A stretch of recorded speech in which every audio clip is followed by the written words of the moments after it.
Distinguished conversationists, will you please welcome to the stage Hanna Bidna Kristjánsdóttir, Chair of the Women Political Leaders Global Forum Executive Board.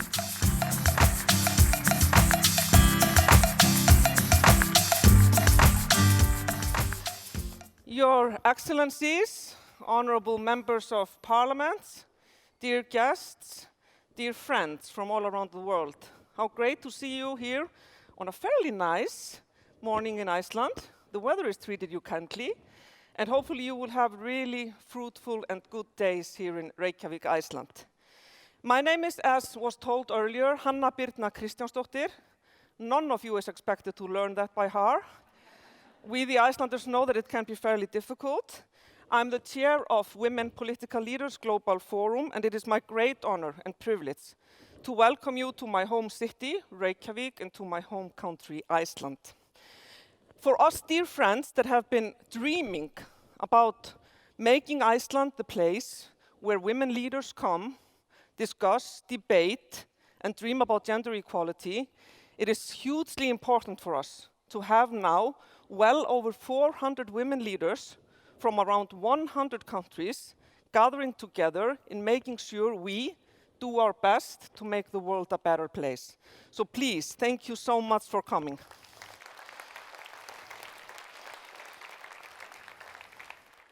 As we, dear guests, believe that the conversation can start here, it should start here, we also believe that everything starts with a conversation where we try and respect the views, the different views we have, and we try and consult and do things via consensus and conversation.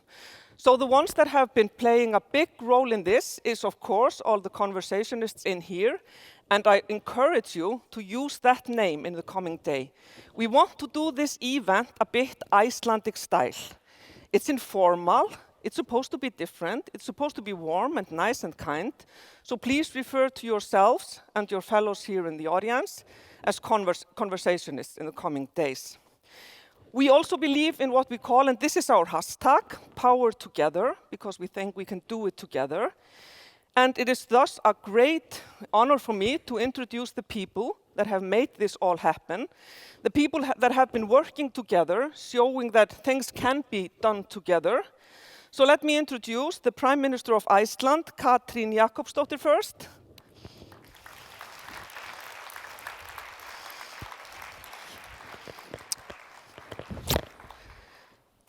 Katrín, as you know, is a great champion for gender equality, has always been, and we don't worry that she won't be that forever and ever. So thank you so much, Katrín, for making this happen. And here we have the president and the founder of WPL, Silvana Koch-Merin, please.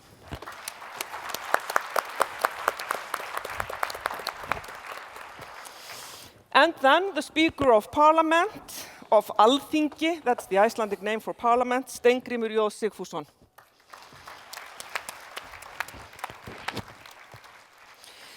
And last but not least, the Foreign Minister of Foreign Affairs from Iceland, Guðlaugur Þór Þórðarson. He has by far the most difficult name. So, so please. This is, as you know, the Women Leaders Global Forum is a joint effort between WPL, the Women Political Leaders, the Government of Iceland and the Parliament of Iceland, among with many of our partners, whom many of you are here already, international organizations, all kinds of NGOs and people that think that this is important for the greater cause of gender equality. So without further ado, I would like to welcome to the stage. We do this informally. There is no lectern, for example, at this event, so we all have to adjust to that. Katrín Jakobsdóttir, please.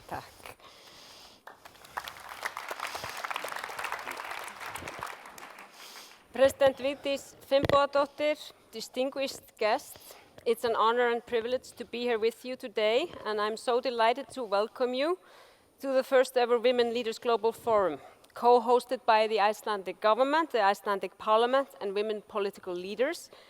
This forum provides an excellent opportunity to share ideas, experiences, create solutions to make the world a better place. I'd like to use my minutes here to share some thoughts that I hope can serve as an inspiration for all of us and for our conversation the next days.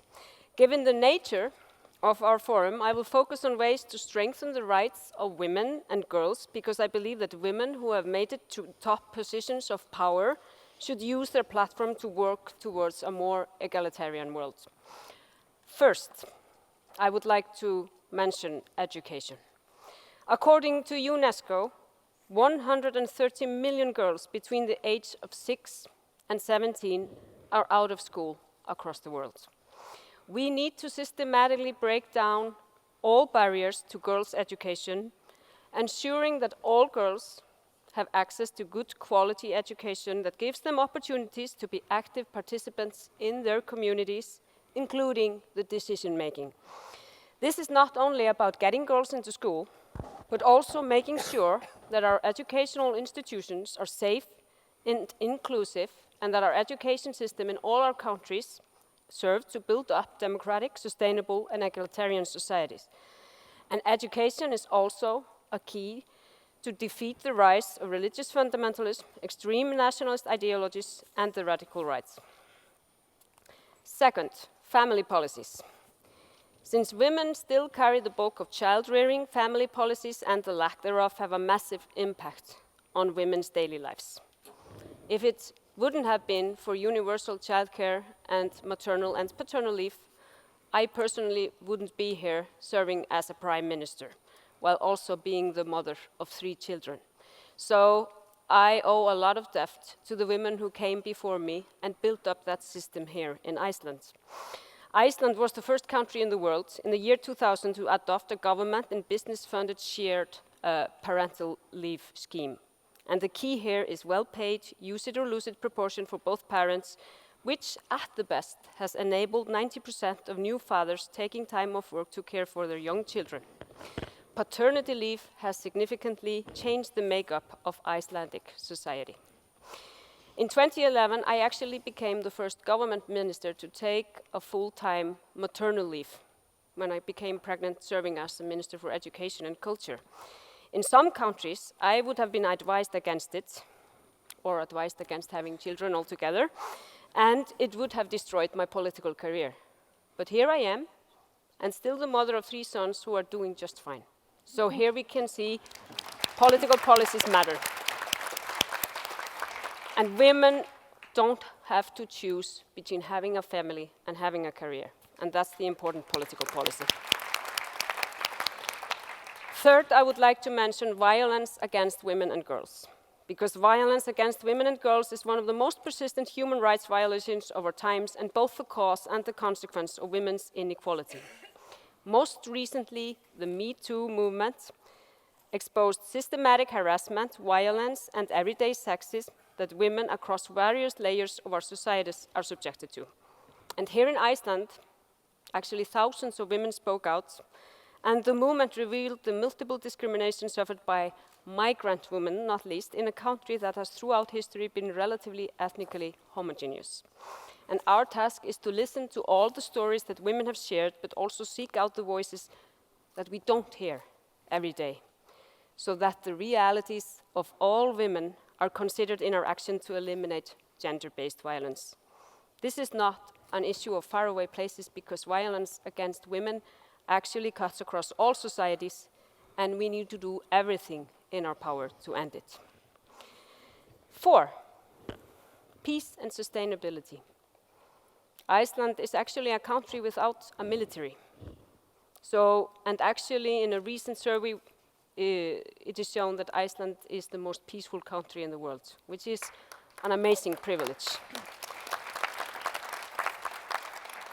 Armed conflict and displacement, including due to climate change, has terrible and long-lasting consequences, and not least on women and girls. And despite the established knowledge that women's participation in the peace process increases the likelihood of lasting solutions, women are still far too underrepresented at peace talks. And it is ours to change that, guided by UN's resolutions 1325, and it is ours to challenge the global arms race. Combating climate change is no longer a topic of theoretical conversations, as we are starting to feel the impact around the world.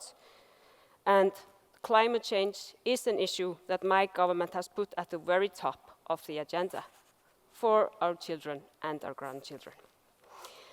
Last but not least, the women's movement. And we're all part of that, all of us here.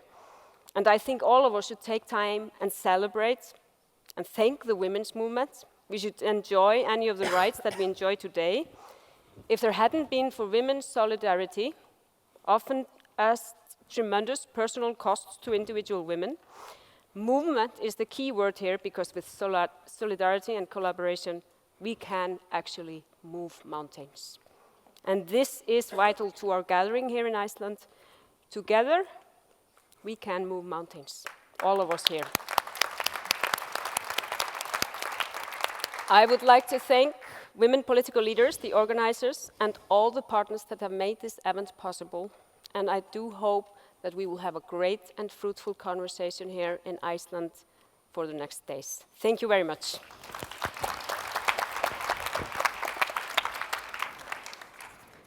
Thank you so much, Katrín, for the continuous work you're doing on gender equality, making sure that the Icelandic women and the Icelandic men and the society as a whole knows that this is a focus and know that this is something that we all care for. So thanks for being a role model on that. And thank you also for mentioning Vigdís Finnbogadóttir, that is with us here today, was of course with us also yesterday and has been really a great source of knowledge and support in gathering all of us together here. So please, if you don't mind, give her a great round of applause.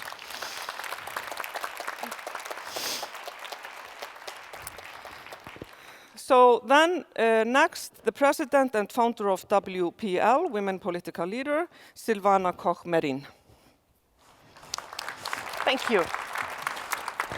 Dear conversationists, Girl to Leader delegates, dear victors, when Hannah and I were in Davos last year, in January 2007, we were so inspired and really enthusiastic about what we saw, and we just said to each other, just imagine if we would have something like this, but Icelandic style, happening in Reykjavik, bringing together leaders, women, men, who are passionate about the Icelandic style and the Icelandic way.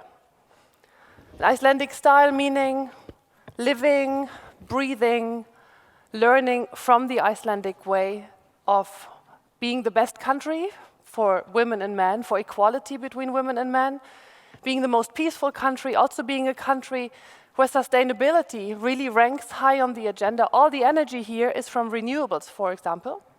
So bringing leaders together and creating a forum that is passionate about those topics.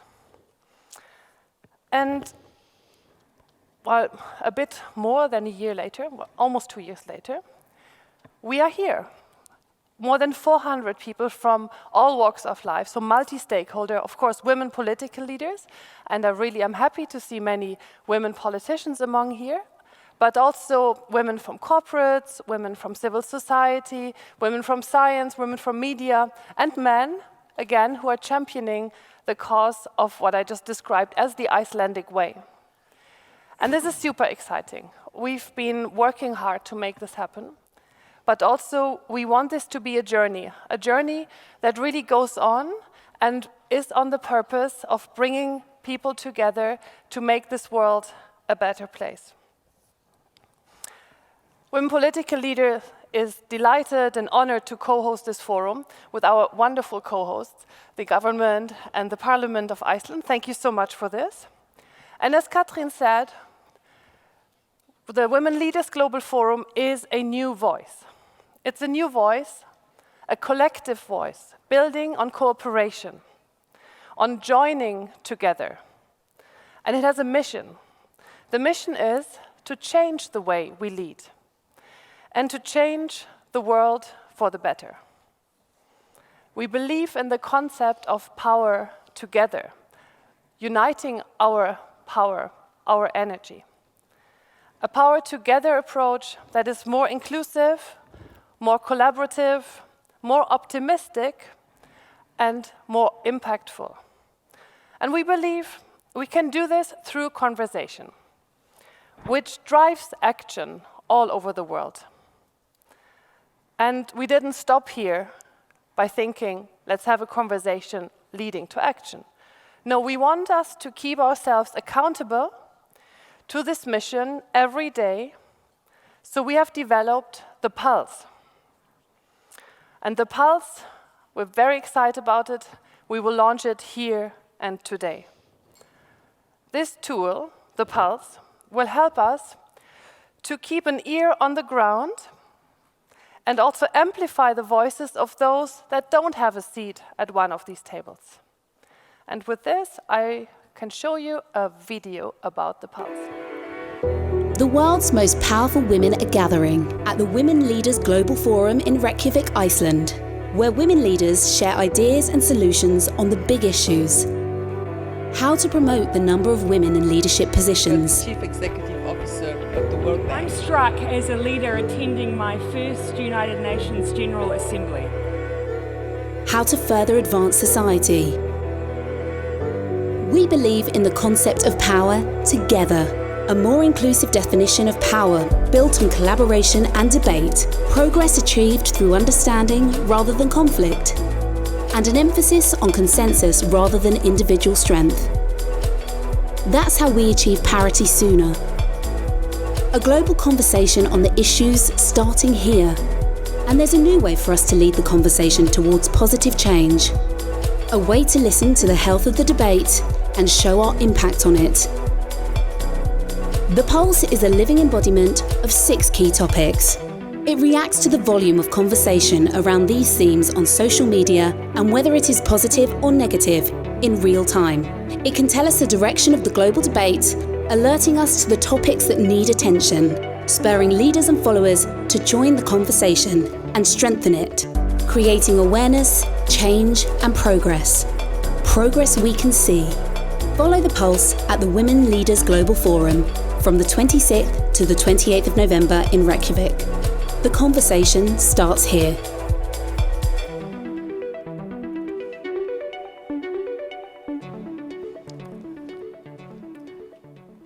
So that is the Pulse. And I can only encourage you all to be active on social media and using one of those 6 or all of them or several of them words, because it will feed directly into the Pulse. Each of those words, as was explained, has one of those graphics and colors, and we can really steer the conversation and say, where do we want the emphasis? And it's not only us here, it's also beyond. People who are using those words, joining the conversation from outside this room, will be reflected in the Pulse. I think it's super exciting. I think it really will bring this forward, and I really encourage you to use it. And now, without further ado, I would just like to say thank you again for being here, for coming all the way to Reykjavik. And I hope we will have a wonderful and impactful few days ahead of us. Thank you.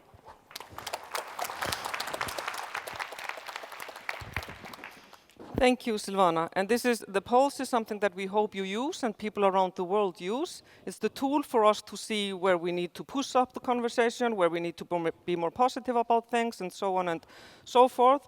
It's an animated logo that we're really proud of, so I hope that you will use it.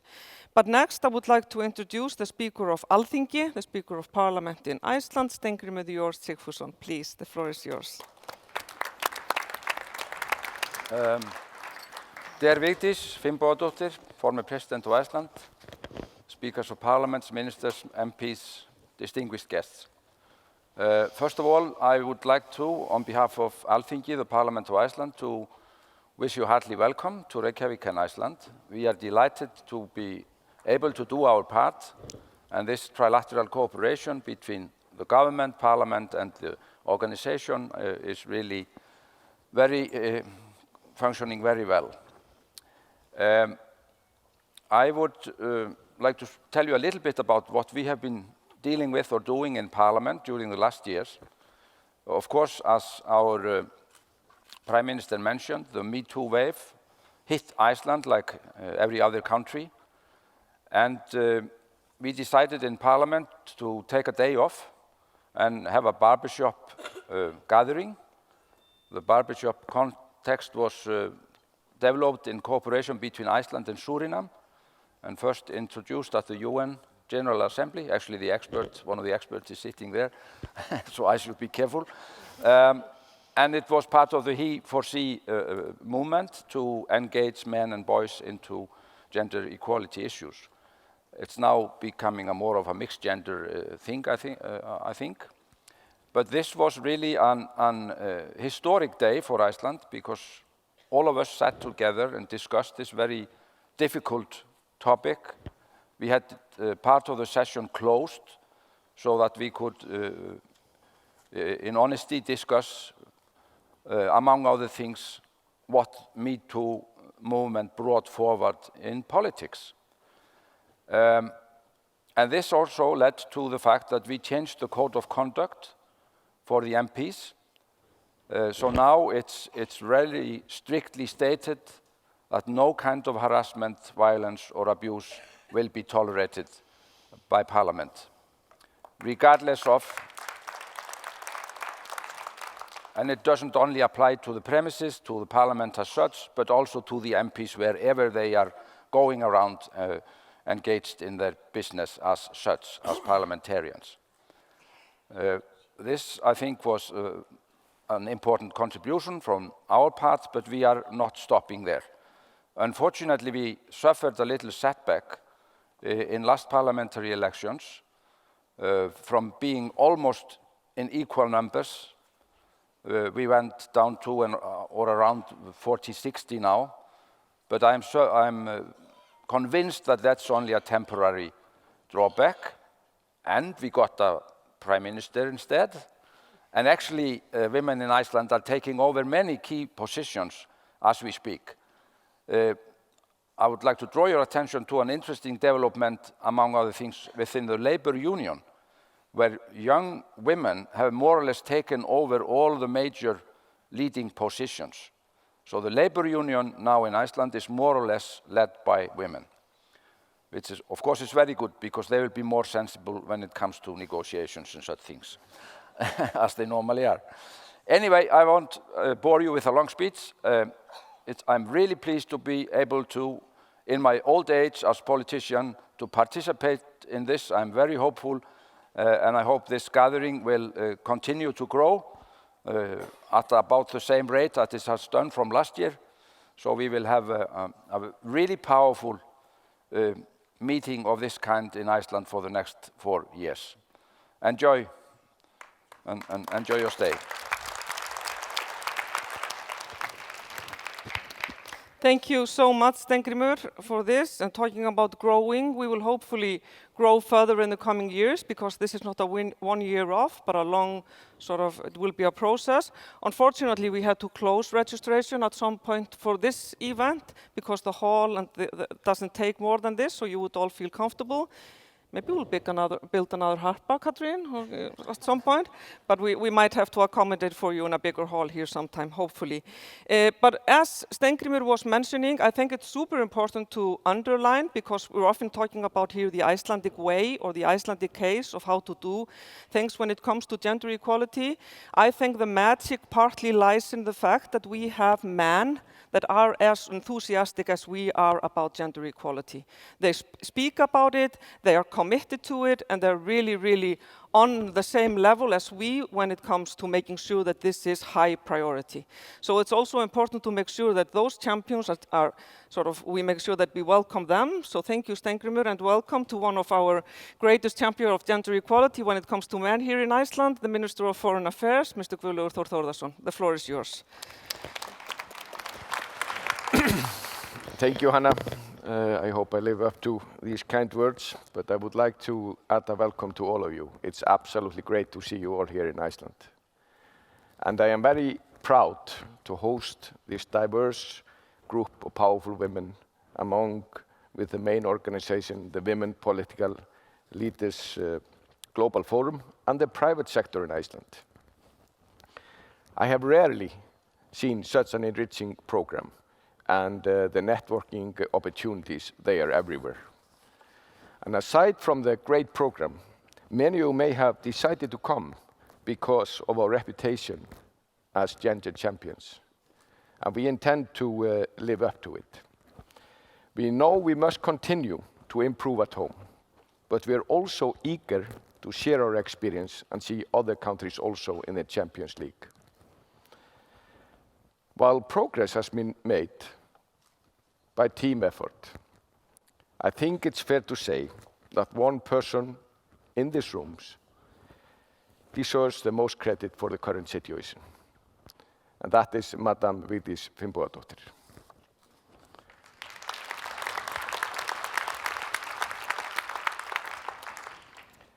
When she was running for president, there was a lot of people who said that a woman couldn't be a president, and also a single mother couldn't be a president. Well, believe me, she proved everyone wrong. And she was an inspiration for my generations and many others, both men and women. I'm sure she was an inspiration to my current boss, the Prime Minister, Katrín Jakobsdóttir, who is now running the government. And actually, many Icelanders have told me that it was not until 1986, when Reagan and Gorbachev met in Reykjavik, they realized that men could also become presidents. Nevertheless, complicated challenges remain, both in Iceland and in other parts of the world. And it's been a man's world for a long time, and now it's time to become a gender-equal world.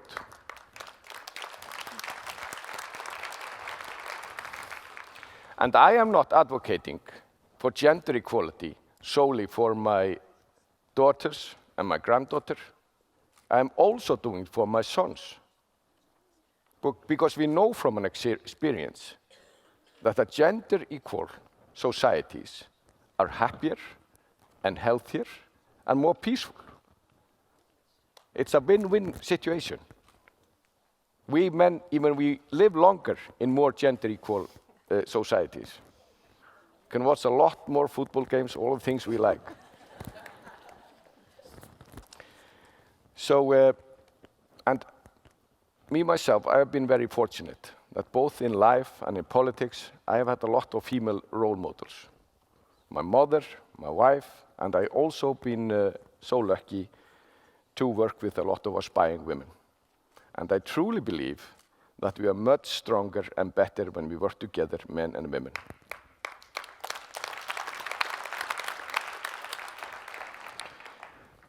And that's the reason I've been convinced for such a long time that we need to participate in this dialogue, men.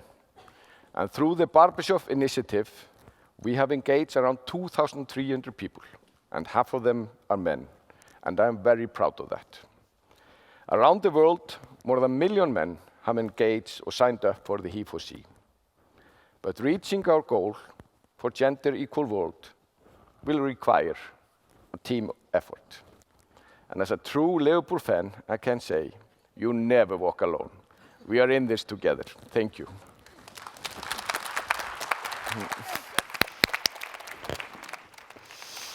Dear friends and guests, on this positive note, especially about football, since that is something that Icelanders cherish a lot, we hope you know that we think that we are the best football nation in the world. But if I may, thank you so much. Thanks to all of our co-hosts, and we will now move into the agenda. I will be with you until 11 here on stage, but I will introduce the chairs as they go on stage, each of them. But give them a good round of applause. Thank you so much.